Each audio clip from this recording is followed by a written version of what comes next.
Ladies and gentlemen, it was a moral imperative to vote for President Trump last year. It was a moral imperative. Why? On May 1st, 2021, we were supposed to end our involvement in a region of the world that Bush and President Obama helped destabilize. We were supposed to leave on May 1st, 2021. That date has passed. President Biden is going to keep us there indefinitely. He says September. I don't trust him. Now, when you get and this is one of President Trump's greatest accomplishments, ending perpetual counterinsurgency conflicts. If you are the type of person who is so ignorant, who is so disillusioned, or if you're the type of individual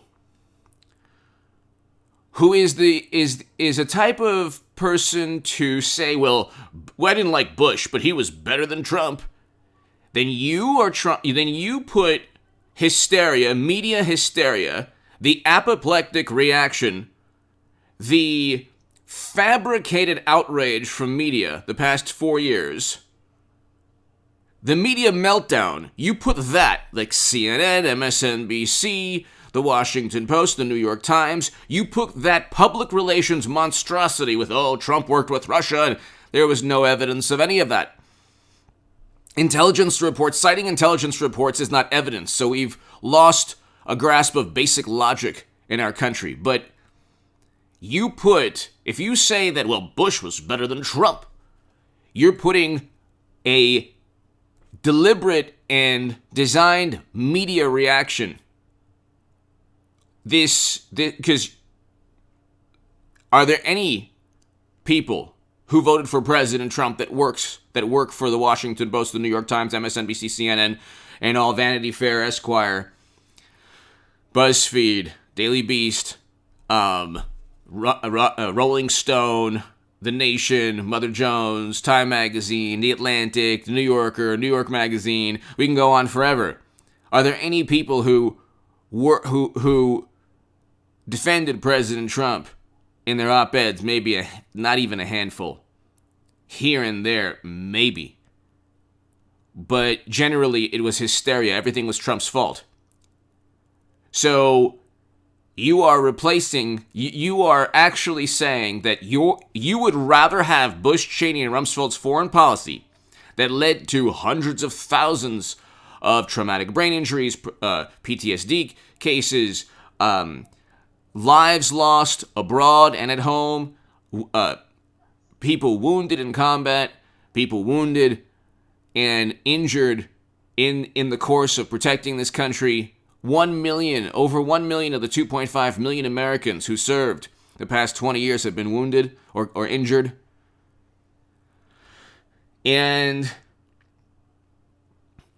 you're saying, so I had to preface this, but okay, the GOP, or Trump, I should say, ousted Liz Cheney just today. So this is fantastic.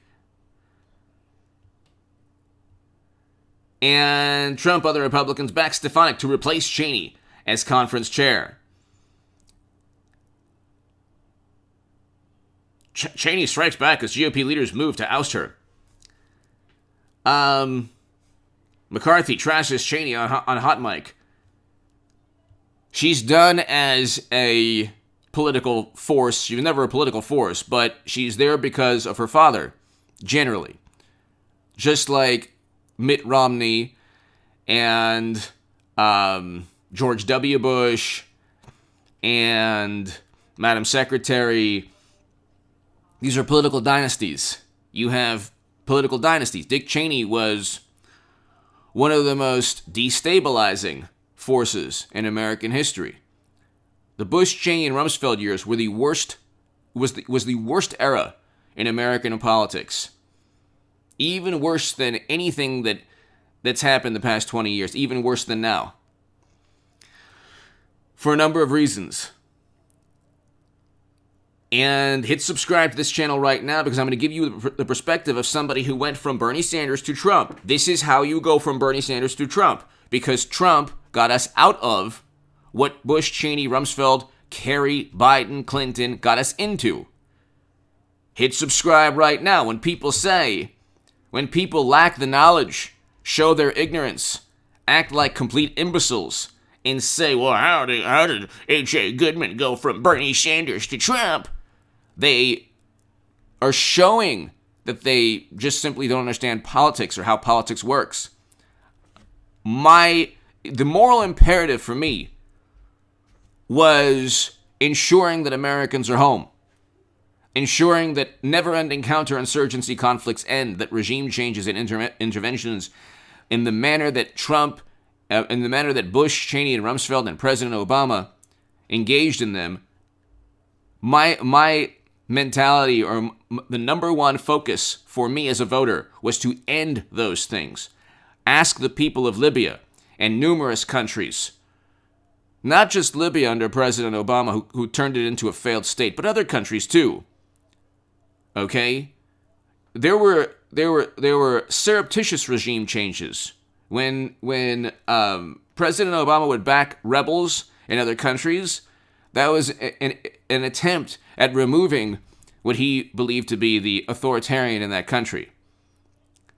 I don't want to get too into it because of YouTube policies, but you could look at the Washington Post. And everything from Facebook ads to arms deals is viewed in light of, well, what Putin wants. And Trump is giving Putin what he wants. And what we can go into, but here, USA Today, Liz Cheney is courageous while Republican men are profiles in cowardice. It is not courageous to oppose Trump. It is not noble. There's nothing noble about it. There's nothing. In fact, I think there's a great deal more courage and honor in opposing Democrats. The same people who blamed Russia, baseless allegations for 4 years because Madam Secretary lost to Trump. Elise Stefanik is a wonderful choice. And of course she's wonderful when the Vanity Fair says the GOP is poised to replace Liz Cheney with a pro-Trump fanatic. Well, President Trump, and this is going to be very difficult for people who think that Bush is better than Trump, even though Bush is responsible. The Lincoln Project, people like Bill Kristol, Bush, Cheney, and Rumsfeld, people like President Obama and Kerry and Biden and Clinton are two sides of the same coin, but especially the Bush Republicans, the Never Trump, Lincoln Project Republicans, and other neoconservatives. They're directly responsible for, if you want to talk about Trump being directly responsible for inciting and compelling the 6th of January, then the Bush, Cheney, Rumsfeld people and other hawks of the past 20 years on the Republican side are directly responsible, have blood on their hands, have the lives lost. How many lives lost after the conflict? With Americans ending their lives because of what they've experienced in wars that Bill Kristol and Rick Wilson and the Lincoln Project and all the good morally superior Republicans helped send them to.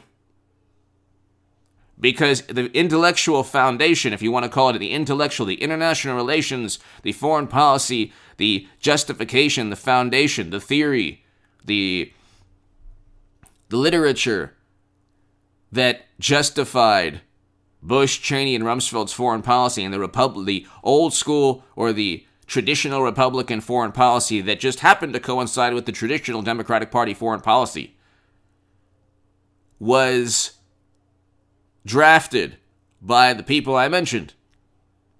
And they're the ones who are considered morally superior to Trump. I'll take mean tweets, even though I think that President Trump should tone it down. And by the way, I'll just talk, Facebook did Trump a huge favor. A huge favor. An enormous Facebook did Trump just an enormous favor by saying, "Oh, well, we're going to, ban you indefinitely, but we might let you back on." It's like, you uphold the ban, you help President Trump. All Trump has to do is go on Daily Wire, Joe Rogan, Brandon Tatum, Anthony Brian Logan. All he has to do is go on million sub channels. That's all he has to do that are conservative or pro-Trump. Or, there's so many things he could do. Have a monthly conversation with John Voight or Roseanne Barr or Jorge Masvidal or any supporter of President Trump with a worldwide or profile, or Herschel Walker or Kanye West. All he has to do, there's so many ways that he can circumvent Facebook, and actually his message could resonate even greater than before. And then you have the DOJ still talking about why Trump wasn't charged on an investigation that proved to be fruitless, where there wasn't even a predicate crime. So there you go. So they are upset with Trump for obstructing their investigation that they fabricated without any evidence at all. And pointing to intelligence reports is not evidence or a dossier that you purchased. Hit subscribe to this channel right now, ladies and gentlemen. Liz Cheney is out. Elise Stefanik hopefully is in. And it's Trump that did this. Thank God. It was a moral imperative for that reason and other reasons, but primarily May 1st, 2021 is Trump's crowning achievement, which of course, you see what happened. You see what happened. Democrats kept us there, keeping us there longer, and leading to even more chaos and mayhem, and potentially mission creep and a whole bunch of other horrible, horrible repercussions. Give me your thoughts below. Hit subscribe right now. You know what?